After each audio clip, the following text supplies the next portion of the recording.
João Espanha e Francisco Proença de Carvalho são convidados desta noite do Closing Bell. Muito boa noite aos dois. Obrigado por estarem aqui. João, olhando para as mais recentes declarações, tanto na Europa como aqui em Portugal, politicamente, além de economicamente, falar do crescimento interessa cada vez mais? Falar do crescimento interessa cada vez mais. Suponho que sim, porque neste momento muita gente fala disso, não apenas nos países que tiveram eleições, como também em Portugal e por aí fora.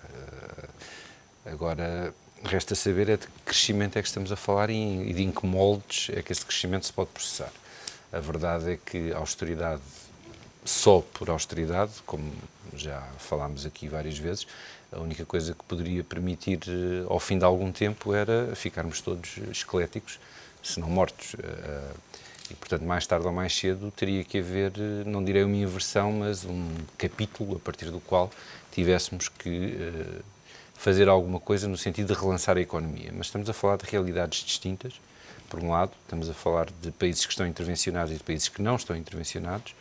Estamos a falar de países que estão a perder com a crise, como é o caso de Portugal, da Grécia, Irlanda, por aí fora.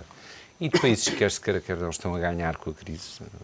Neste momento, tanto quanto sei, a Alemanha empresta a taxas de juros ridículas e, portanto, consegue financiar-se. Chegam a ser negativas. Portanto, não estamos todos no mesmo barco.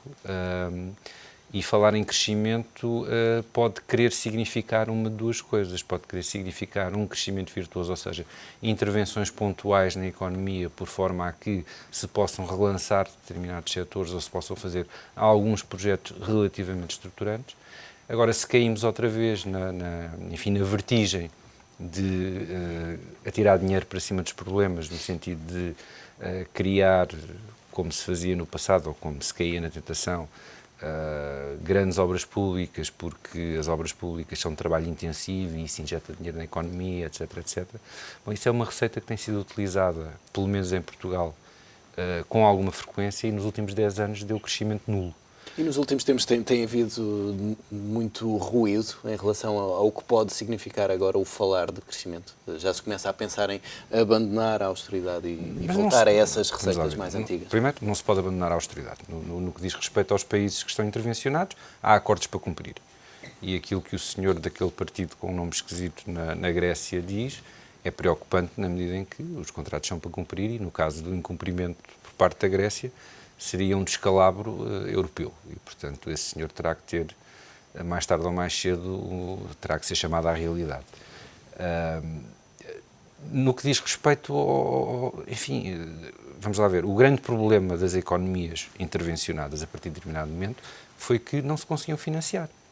E esse é um problema que tem que ser resolvido através de, em última linha, voltar a ter a confiança dos mercados. Para já e neste momento, cumprindo os acordos com o BCE, com a Comissão Europeia, com o FMI. É verdade que o FMI já tinha lançado o alerta no sentido de que a austeridade não basta, e isso vimos. Agora, no que diz respeito a Portugal e à Grécia, é aquilo que temos e é aquilo com que temos que viver. Se vamos ter alterações a nível da estrutura institucional, enfim, jurídica, da União Europeia, estamos para ver. Talvez fosse bom que assim fosse, talvez fosse bom que à estrutura económica do euro se juntasse uma estrutura jurídica que permitisse que a zona monetária fosse completa, no sentido de existir enfim, um emprestador de último recurso e, no fundo, fechar-se o ciclo, tornar-se Mas para isso, se calhar, é importante que todos estivessem a perder com a crise, não é? Não lhe sei dizer. O que lhe sei dizer, por exemplo, ou aquilo que posso dizer de certeza é que medidas como aquela que o Sr. Hollande anunciou no sentido de congelar o preço da gasolina assim que chega ao governo, não são medidas que concorram para o crescimento nem para a harmonia dentro da União Europeia. Portanto, acho que ainda estamos em ambiente pós-eleitoral e vamos ter que deixar a poeira assentar, vamos ter todos que levar um choque de realidade. O Sr. Hollande terá que ser chamado a Berlim para perceber quem manda e vai fazer também uma auditoria às contas públicas francesas e só depois disso é que vai tomar as... E se calhar vai ter umas surpresas, pelo menos cá em Portugal foi o que aconteceu. Francisco, e em Portugal, Mário Soares hoje também adotou um discurso um pouco mais radical, quase ao nível do que se passa na Grécia, mas o PS já está livre, digamos, de ligação a um memorando de entendimento para se poder distanciar e para poder pedir menos austeridade. Bom, o PS faz parte do espectro político deste país, assinou um documento, não foi se calhar este PS, pelo menos do ponto de vista substancial, formalmente foi, enfim, indo de acordo com o que o João disse, em princípio os acordos que fazemos são para cumprir e, portanto, temos de ter a responsabilidade de perceber aquilo que assinamos e aquilo que fizemos. É verdade que assinamos num contexto diferente, mas é verdade que o caminho também não é rasgar. O caminho, eventualmente, é ter um diálogo demonstrando o esforço que este país está a fazer e aquilo que tem vindo a fazer, que eu acho que é relevante, e demonstrando que, se continuarmos a fazer esse esforço, se calhar o resultado vai ser pior. A emenda vai ser pior do que o soneto, porque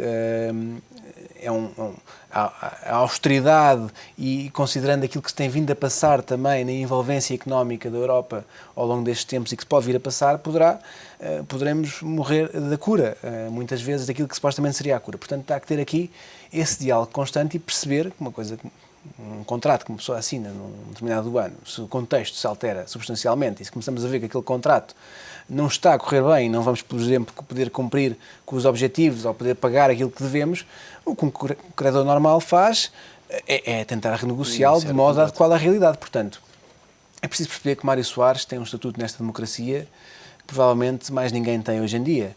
Tem um estilo que é o estilo dele. Ele diz rasgar, eventualmente o que ele quereria dizer não é rasgar, é, se calhar, repensar, é o PS conseguir assumir um discurso diferente daquilo que é o da Troika, que é um bocadinho diferente, porque nós temos um governo que se calhar é mais papista do que o Papa, mais papista do que a Troika, e temos, portanto, temos uma oposição que ficou aqui um bocado amarrada àquele documento e que depois também não consegue arranjar o seu mercado eleitoral, por assim dizer.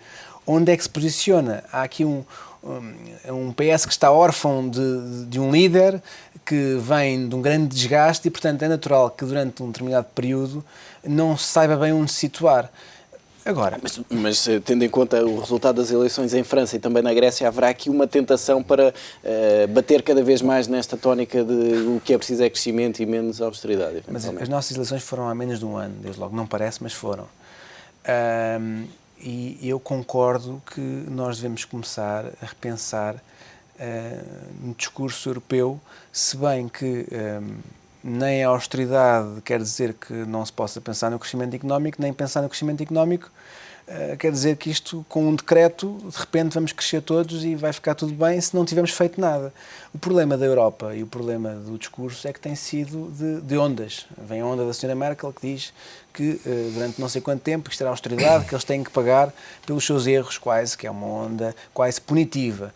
E depois, se calhar, pode vir agora a onda de Hollande que, no fundo, fala outra vez de uma espécie de crescimento por decreto, e aliás hoje está bem revelado, que não é se calhar o que a Europa precisa. Portanto, há aqui se calhar um meio caminho no meio destes dois pensamentos, que é o caminho de perceber como é que é o crescimento. Perceber que os Estados têm efetivamente que reformar, têm que reformar o seu paradigma de crescimento, têm que perceber que Estado social é que queremos para a Europa, que tipo de Estado queremos para a Europa, que tipo de intervenção vão ter os diferentes Estados europeus nas diferentes economias e naquilo que é a sustentabilidade do sistema social europeu. E ver como é que isso pode ser sustentável. E isso não é sustentável, a meu ver.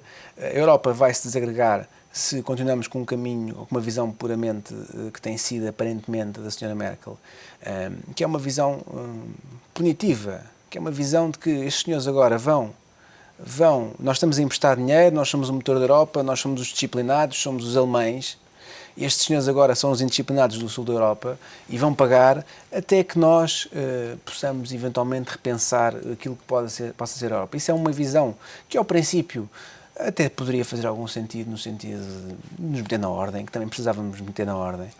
Mas que há uma determinada altura que se continua, é o fim da Europa, porque a Europa tem que ser feita de solidariedade.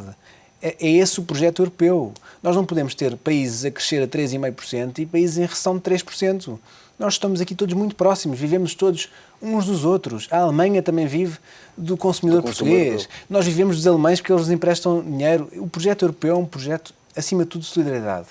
Tem que ser solidariedade responsável. E daí, obviamente, os países que se deixaram, no fundo, embrulhar por um sistema que não promove o mérito, que não diferencia, que permite os abusos daquilo que é o dinheiro fácil do Estado e dos bancos, obviamente tem que ser reformado. Mas, feita essa reforma, a Europa tem que fazer o seu papel seguinte, que é, nesse aspecto, é controlar os mercados, nesse aspecto é aprofundar a sua integração, é criar eventualmente os eurobonds e, portanto, talvez não seja o caminho do Sr. Hollande nem o caminho da Sra. Merkel. Talvez estejamos aí no meio, pode ser que seja possível chegar a um consenso. Porque, caso contrário, acabaremos todos, a meu ver, vários países vão acabar como a Grécia, ingovernáveis, porque os povos deixam de acreditar naquilo que é o sistema normal. Começam a votar nos países nacionalistas, começam a votar nos países da extrema-esquerda, que depois não vão... A Europa pode, efetivamente, se não mudar, tornar-se num conjunto de países que têm este tipo de...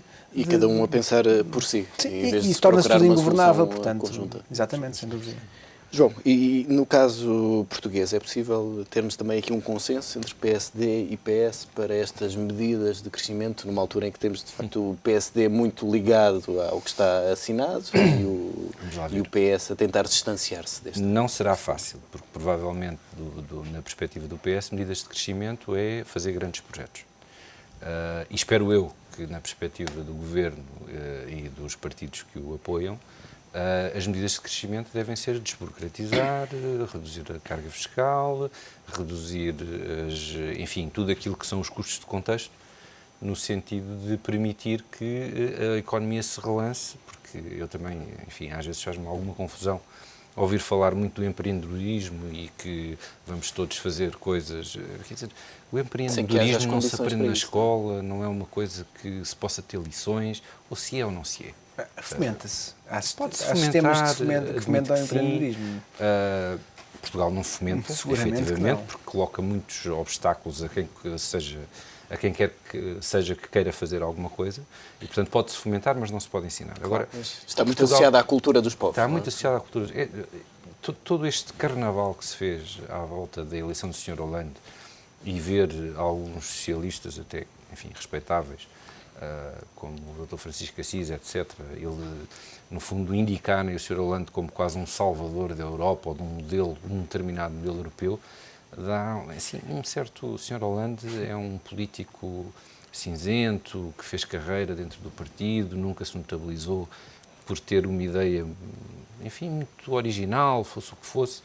O que se vê, e aquilo que pode ser perigoso para o caso português, e esse era o ponto que eu queria referir, nós temos vindo aqui a dizer várias vezes que a intervenção no caso português e o acordo com a Troika, associado a um governo de maioria e a uma oposição relativamente calma, cria uma situação que permite, ou que pode permitir a Portugal, resolver ou tentar resolver uma série de problemas estruturais que até hoje não se conseguiram resolver, ou, enfim, peço desculpa pela repetição, mas vejamos o caso do arrendamento, vejamos o caso das despesas com a saúde, vejamos o caso da educação, etc., etc., a redefinição do papel do Estado e, sobretudo, uma certa mudança no que diz respeito, como digo, à maneira de fazer as coisas em Portugal.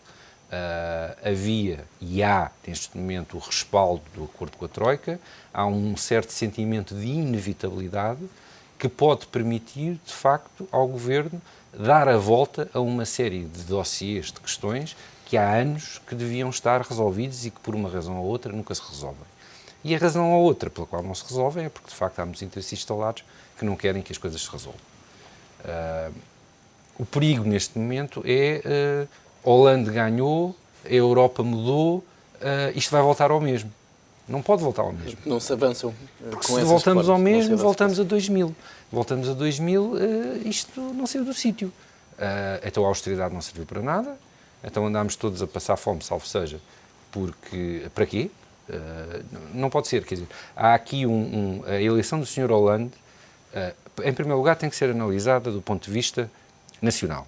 A eleição do Sr. Hollande é, sobretudo, a não eleição do Sr. Sarkozy. Tanto quanto eu consegui perceber e daquilo que li, o Sr. Hollande não ganhou, o Sr. Sarkozy é que perdeu. E essa é a primeira grande questão. Portanto, não há uma nova ideia da Europa que esteja a ser consagrada. Depois, na Grécia, ninguém se entende. Aquilo é uma confusão de todo tamanho, o partido mais votado não consegue formar governo, os partidos que assinaram o pacto não conseguem fazer maioria, e há um partido de soi-disant extrema-esquerda que vem dizer que, através do voto, a Grécia rasgou o acordo. Isto não é a conversa que se tenha, nem é discurso que se tenha, aquilo terá que ser controlado.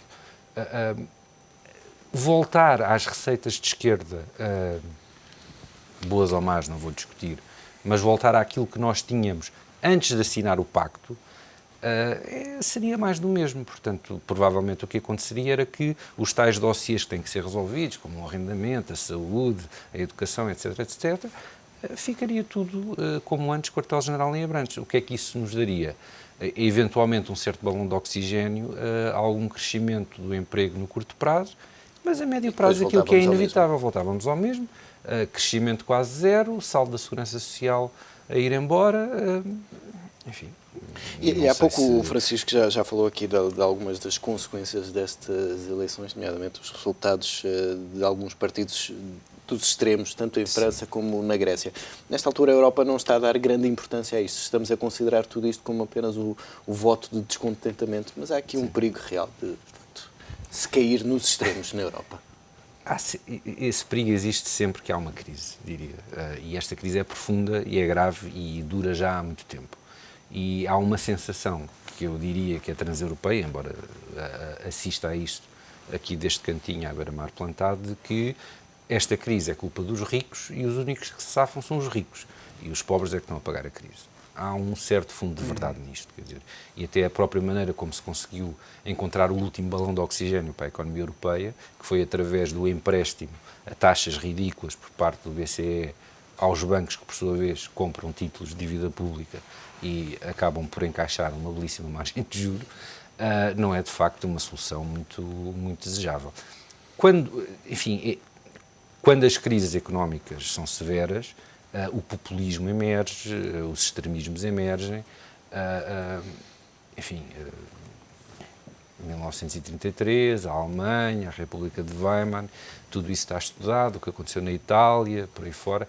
Não sei se isso existe. Agora, o que existe de facto é, do ponto de vista, eu não sou sociólogo, nem nada que se pareça, mas há de certeza uma larga franja da população na Europa, como existe nos Estados Unidos, por aí fora, que são pessoas que são relativamente sensíveis a determinado tipo de discurso e que podem ser facilmente arregimentadas para comportamentos que de democrático têm muito pouco.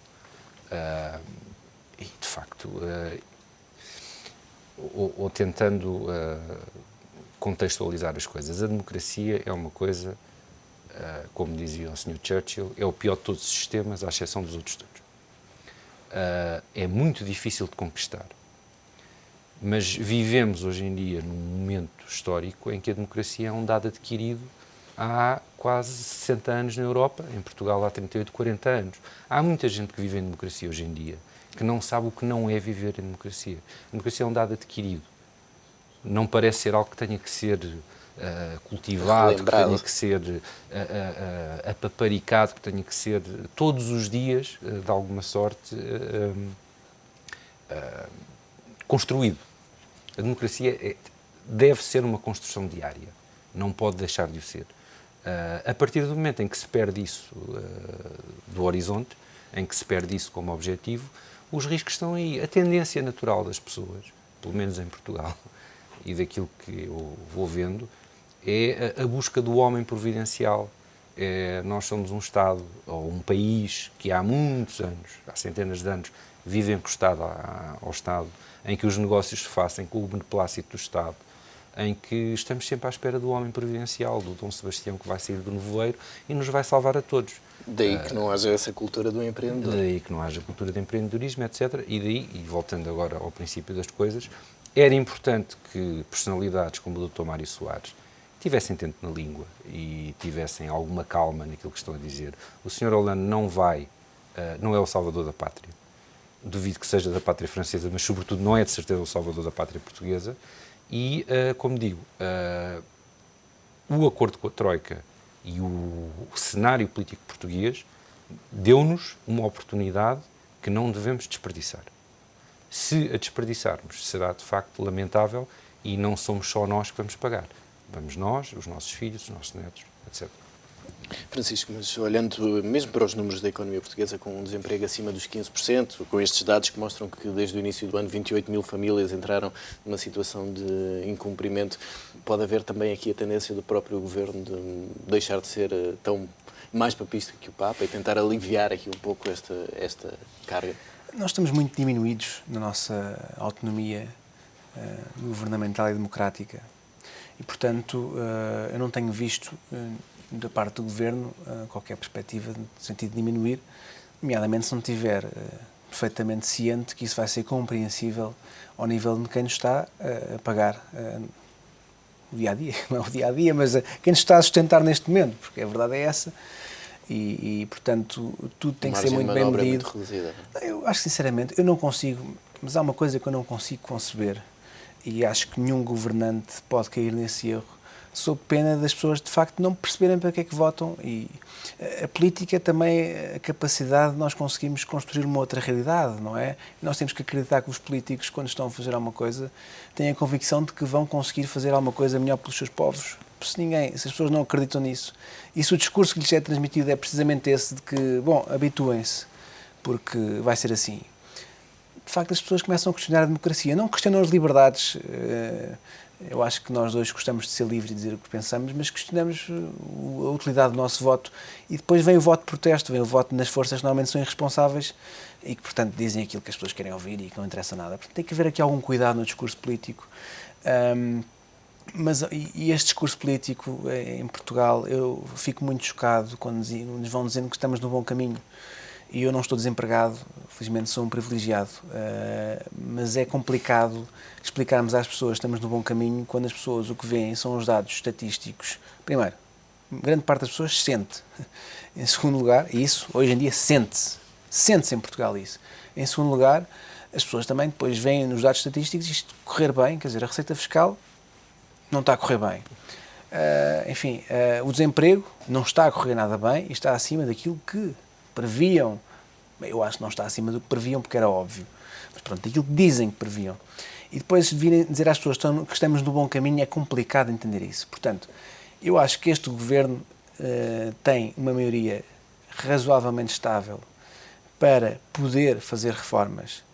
Gostaria que este governo tivesse o apoio do PS para fazer essas reformas. Essas reformas devem assentar naquilo que deve ser a visão de um Estado sustentável no futuro. Portanto, não devemos aliviar nesse aspecto. Mas, se calhar, devemos ter noção de qual é o tempo que precisamos para isso. Como é que poderemos fazer isso e, ao mesmo tempo, dar medidas de estímulo. Porque eu não consigo conceber que nos digam que é inviável descermos a carga fiscal, quando o resultado desta carga fiscal não é só pela carga fiscal, como é evidente, há aqui um conjunto de fatores económicos que levam a isso, sem dúvida, mas a carga fiscal, nós podíamos, através da própria carga fiscal, causar aqui um estímulo, podíamos através, e por acaso, acho que é uma boa medida do Ministério da Economia no sentido de desburocratizar o licenciamento de alguns projetos, enfim, tornar isto tudo muito mais fácil para quem quer investir. E eu acho que o Governo tem negligenciado muito essa parte, tem sido muito papista na parte da austeridade, na parte dos cortes, na parte de cumprir aquilo que está, mas tem negligenciado aquilo que nos permite ter algum fôlego. E tem negligenciado, aparentemente, aquilo que deve ser um discurso para os nossos credores de razoabilidade. Este caminho de pura austeridade que temos seguido, de certo modo até agora, vai levar a consequências muito complicadas. Isso parece, eu estou sempre a dizer que parece um discurso de esquerda, mas não é um discurso de esquerda, porque eu não digo que contra a austeridade, ou seja, o progresso económico se vai fazer através das grandes obras, se vai fazer com o Estado a gastar e endividar-se à maluca como fez durante não sei quanto tempo. Digo é que, de facto, o Estado tem que se reorganizar, tem que perceber qual é que é o seu papel, não pode ser um prestador generalizado de serviços, tem que perceber como é que pode otimizar, no fundo, o seu papel na sociedade.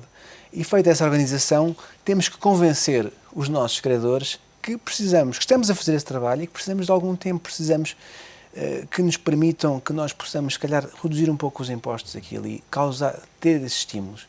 E, portanto, se o Governo fizer isso, e até agora está por demonstrar, porque o discurso que tem é um discurso muito negativo, porque querem nos convencer de coisas, às vezes querem nos convencer de coisas que os números não demonstram, e outras vezes querem nos dizer que, enfim, temos que nos habituar. A política não pode ser assim, não é enganar ninguém, dizer que temos que fazer tudo, e que passa por cada português, passa por cada governante fazer tudo para alterar este estado de coisas, para nós não perdermos aquilo que é o nosso estímulo de pátria, de povo, não é? De irmos embora para o estrangeiro, porque aqui isto é um país sem qualquer viabilidade. Não nos podem passar essa mensagem. Não entramos numa depressão coletiva. Não pode ser. Francisco Proença de Carvalho, João Espanha, obrigado pela presença neste Closing Bell.